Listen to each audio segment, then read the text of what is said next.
I'm Steph, as you probably know because you're on my YouTube channel. And the other day I tested positive for COVID, which means that I'm stuck at home. And we've decided to use this opportunity to film a review of my wonderful Canyon Grizl. I'm very lucky that Canyon have lent me this bike for a couple of months. So I picked it up in October, and I think we'll be going back shortly now that it is 2022. And I wanted to give you a bit of a rundown to what it's like, what I don't like, and how gravel riding has completely changed how I see cycling. I'm pretty new to it, so the Grizl was actually my first opportunity to get off-road since I was a child, probably about 10 when I had a mountain bike. And it's been absolutely amazing. So I hope you enjoy. So here we have the Canyon Grizl CF SL8.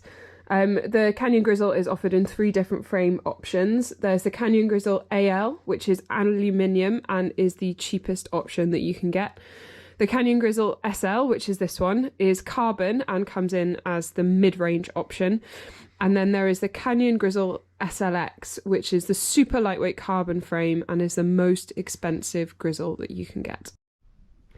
The Grizl retails from £1,499 for the aluminium version, right up to £4,849 for the highest spec SLX version. And this bike sits somewhere in the middle. As with every Canyon, all of the colour schemes are fantastic. And if you don't like green, you can get pink. And if you don't like pink, you can get black and green. So there's something for everyone. Currently, the setup on this bike is the wheels and tyres. Tyres are DT Swiss G1800 with Schwalbe G1 45mm. I do sometimes throw on thinner tyres if I'm doing more road riding or just general winter riding, and less of the gnarly off-road stuff. The group set is a GRX RX 8100 1x with a 40-tooth front chainring, along with a 1142 cassette on the back. The saddle is a Physique Argo Terra X5, and I ride a small frame size. I'm 5'7", if that's helpful for anyone at all.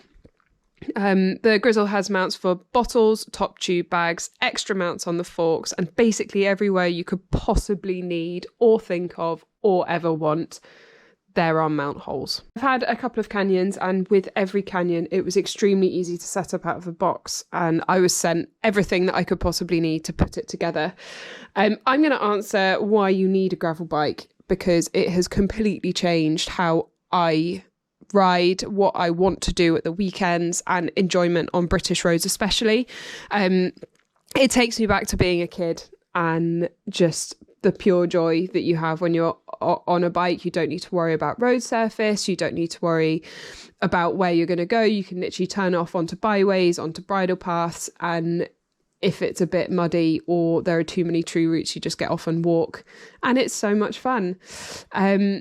What I like about this bike is that the frame accepts both 1x and 2x chain sets. So if you're doing a mixture of on and off-road, I think that the 2x system is probably better.